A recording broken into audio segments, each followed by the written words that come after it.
Primeiramente, bom dia a todos. Bom dia, professora Cíntia, professora Mariana, professor Ítalo. Meu nome é André Vinícius e eu vou estar dando início agora à minha apresentação do meu TCC, que tem como título o anteprojeto de uma casa autônoma de estudantes na cidade de João Pessoa, na Paraíba. Quando a gente fala de ensino superior, a gente tem que entender que ele afeta diretamente várias áreas da sociedade.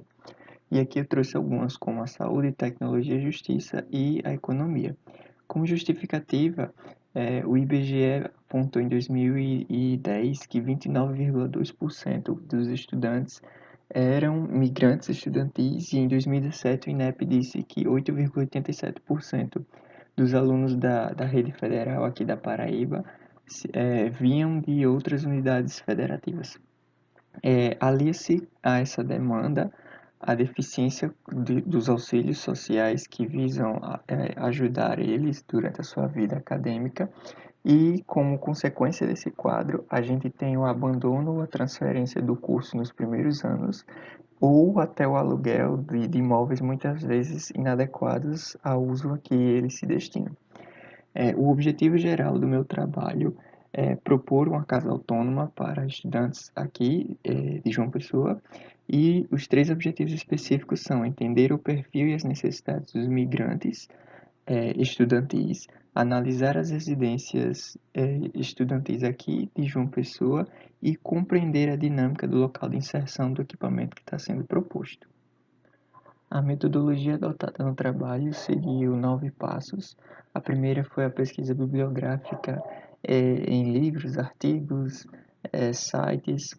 A segunda foi a visita em loco das residências estudantis aqui de João Pessoa. O terceiro passo foi o levantamento documental dos projetos arquitetônicos nos órgãos competentes dessas residências estudantis. O quarto passo foi o questionário aplicado aos migrantes estudantis que vivem aqui na cidade. O quinto passo foi a sistematização dos dados obtidos durante a aplicação desse questionário. O próximo passo foi a análise de projetos correlatos para o melhor embasamento das decisões projetuais. O próximo passo foi o levantamento fotográfico do local, do lote escolhido. O penúltimo passo foi a consulta às normas, leis, legislações, enfim, que seriam pertinentes para a proposta. E, por fim, veio a proposta projetual. O primeiro tópico ele aborda a questão da migração estudantil. Falando sobre migração, a gente entende que ela está presente na vida do ser humano desde sempre e as causas da migração são as mais diversas. Aqui eu trouxe algumas, como as questões de mão de obra, crescimento populacional nas grandes cidades, pobreza e até as guerras que acabam afugentando as pessoas de suas cidades. Dentro desse quadro de migração existe um tipo específico de imigrantes, que são os estudantis, que é classificado por Oliveira como um indivíduo que sai do seu local de origem por motivos de estudo e vai viver em outra localidade. Nos últimos anos, o número desses migrantes vem crescendo devido a vários fatores, como o aumento do número de vagas nas universidades, as leis de cotas e alguns programas como o SISU, o ProUni e o FIES. O meu segundo tópico é a análise das residências estudantis aqui de João Pessoa.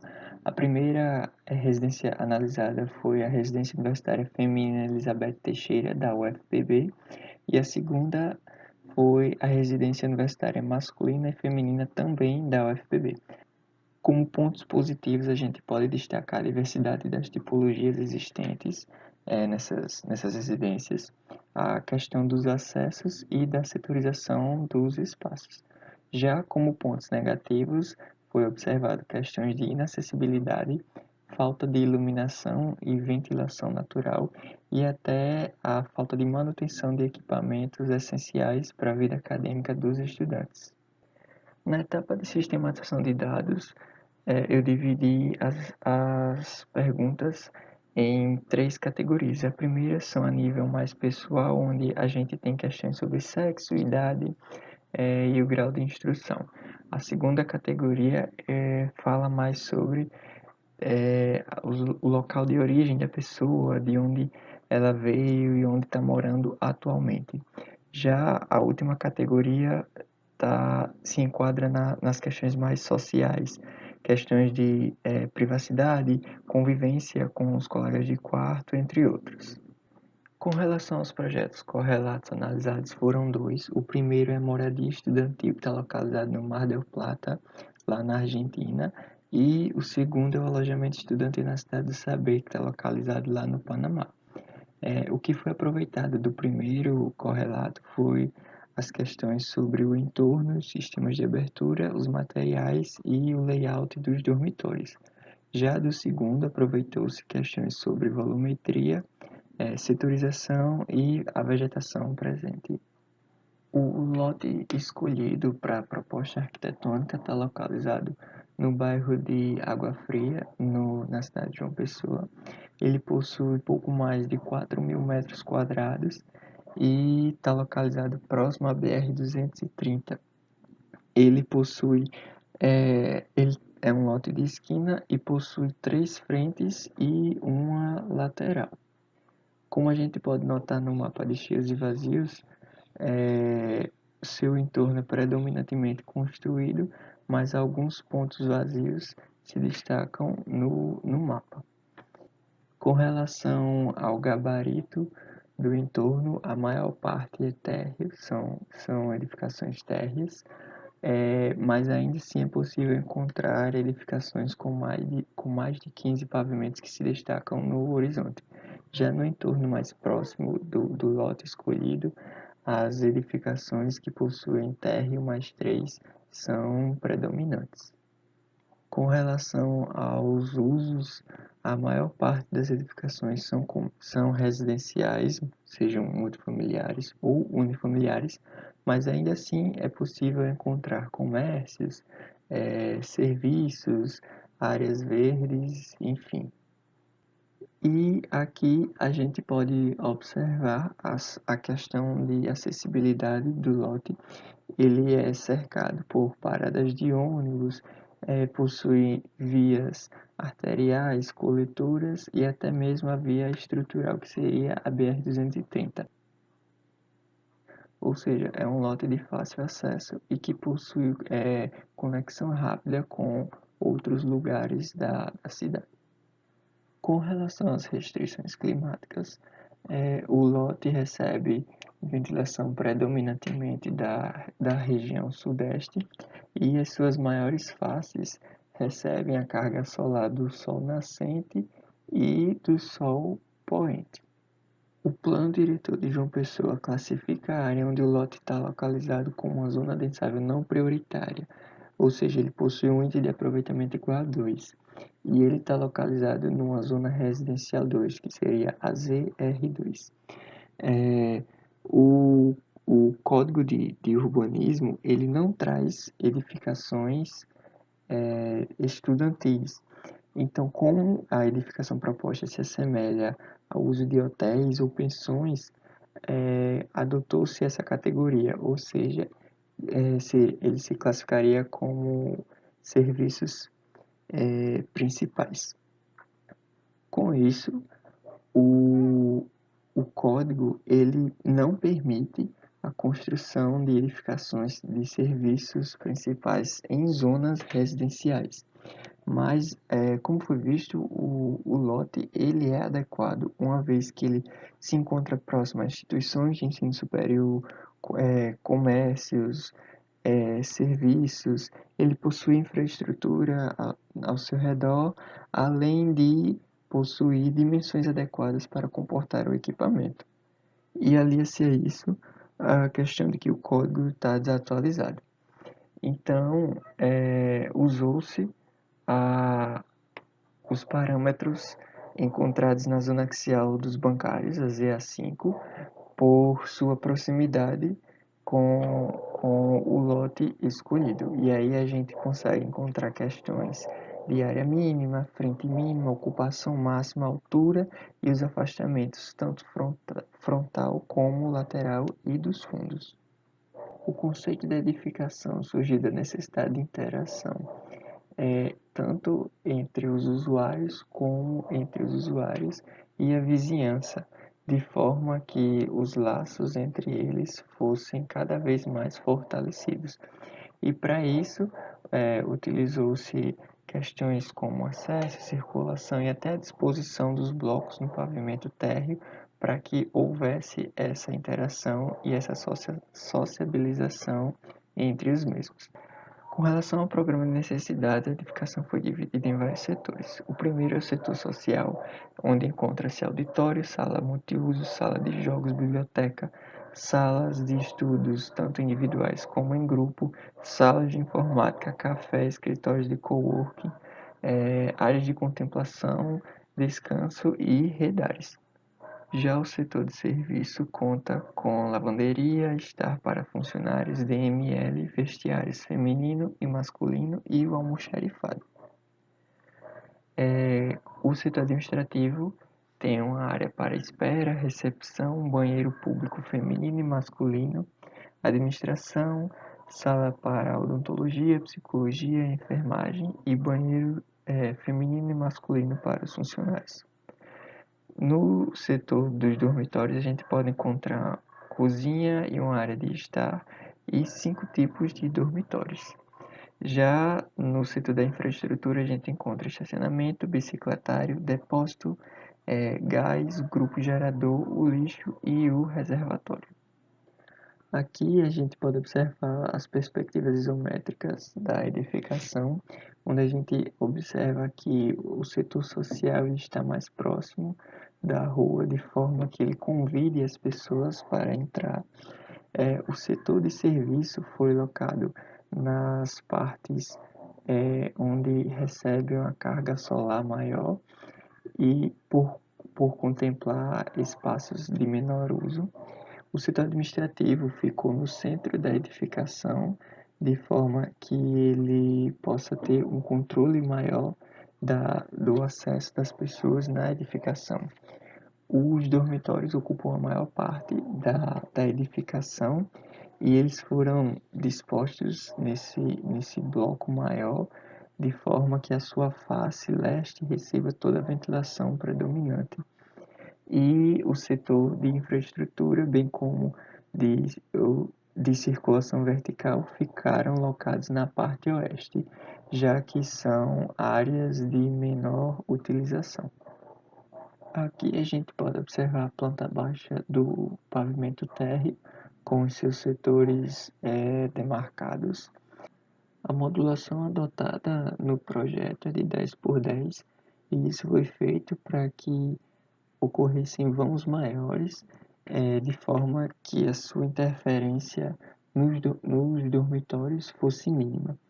Para que esse vão fosse possível, acabou adotando-se estrutura metálica. A gente pode observar os seus acessos. Em amarelo, a gente observa os acessos sociais que se dão pela rua aqui, pela parte leste, pela parte sul. Na parte norte, a gente tem a questão do acesso para os funcionários e na parte oeste, a gente tem o acesso para infraestrutura. Com relação à sua circulação, a gente nota que foi locado essa circulação principal que cruza toda a edificação de um lado a outro, seria uma circulação social, bem como essas aqui que vêm da parte leste. A circulação interna voltada para, para os estudantes e para os funcionários fica voltada aqui na parte do setor administrativo, e no lado oeste a gente encontra a circulação de serviço. É possível notar também que a edificação é acessada pelas partes norte, sul e leste através de escadas e rampas, garantindo a acessibilidade, bem como a presença desses jardins que servem como elementos para atrair as pessoas para utilizarem a edificação no dia a dia. Aqui a gente tem uma ampliação da parte leste do pavimento térreo, onde a gente pode observar do lado esquerdo o auditório, na parte central a gente tem a biblioteca com as salas de estudo, e do lado direito a gente tem o café e o espaço para coworking. Já nessa segunda ampliação da parte leste, a gente observa do lado esquerdo sala de jogos e multiuso. No centro, a gente tem a parte administrativa, como recepção e a parte de espera. E do lado direito, a gente tem a parte dos funcionários, com o estado dos funcionários, os vestiários feminino e masculino. Já na parte de cima, a gente tem bicicletário, depósito, toda a parte de infraestrutura e a lavanderia. A gente também pode observar os dois núcleos de circulação vertical com escadas e elevadores. Aqui a gente tem as lâminas do pavimento tipo. Existe o pavimento tipo ímpar e os pavimentos tipo par. São 5 pavimentos, cada um com 17 dormitórios, totalizando 85 alojamentos. Cada um possui uma cozinha e um estar na sua parte norte e na sua parte sul.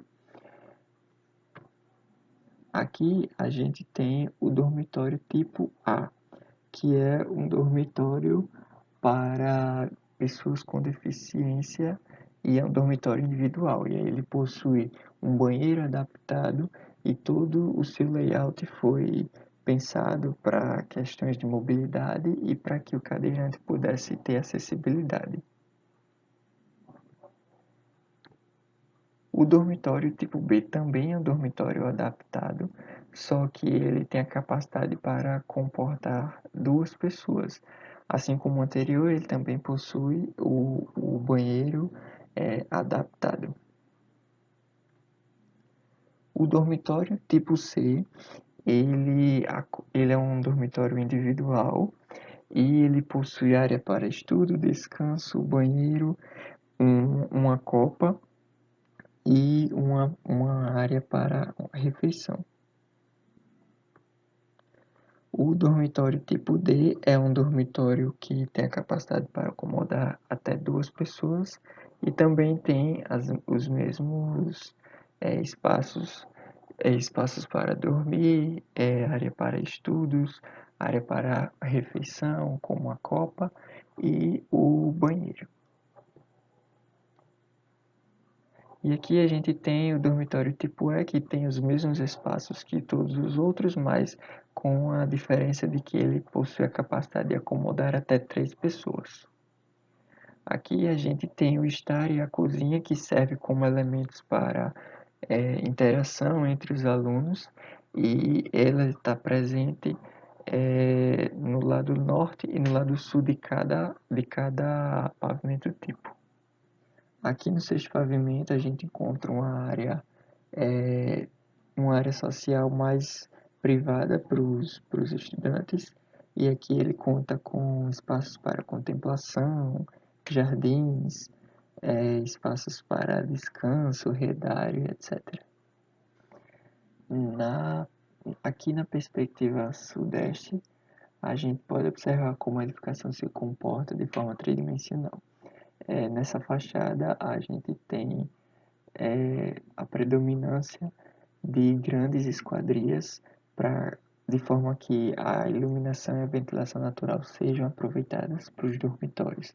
Também a gente pode observar a questão dos brises que foram colocados para evitar a incidência solar de manhã em determinados períodos. Aqui na perspectiva nordeste, a gente pode observar como os blocos de térreo se relacionam com o volume maior dos dormitórios. Nota-se também a presença dessa área pergolada que une esses blocos menores e que também servem para proteção dos usuários que estão utilizando o ambiente. Aqui a gente nota a questão das cobertas verdes que foi utilizada para garantir uma melhor visualização para quem está aqui nos quartos, nos dormitórios. Em cima a gente pode perceber a parte da área privativa mais voltada para os estudantes, para que eles pudessem socializar. Aqui nessa perspectiva a gente percebe a fachada oeste, onde a gente tem como elemento protetor esses elementos vazados, e também foi nessa fachada locado os corredores de circulação dos dormitórios, de forma que eles servissem também como essa barreira contra a incidência solar do sol poente. A presença de vegetação também é bem marcante, e a gente nota isso inclusive dentro da edificação, com os pátios que foram colocados entre os blocos do térreo. Isso foi feito para que garantisse a questão da circulação, da ventilação na parte interna da edificação, e também para garantir iluminação nos ambientes. Ao fim do trabalho, notou-se a sua importância porque ele acaba abordando aspectos que muitas vezes são desconhecidos por boa parte da sociedade, com relação à educação e também à migração. E aí isso acabou trazendo essa discussão sobre qualidade de vida tanto dos estudantes, como a qualidade habitacional dos espaços que eles vivenciam ao longo do curso. Aqui eu trouxe algumas das referências utilizadas ao longo da construção do trabalho, e eu agradeço a atenção de todos.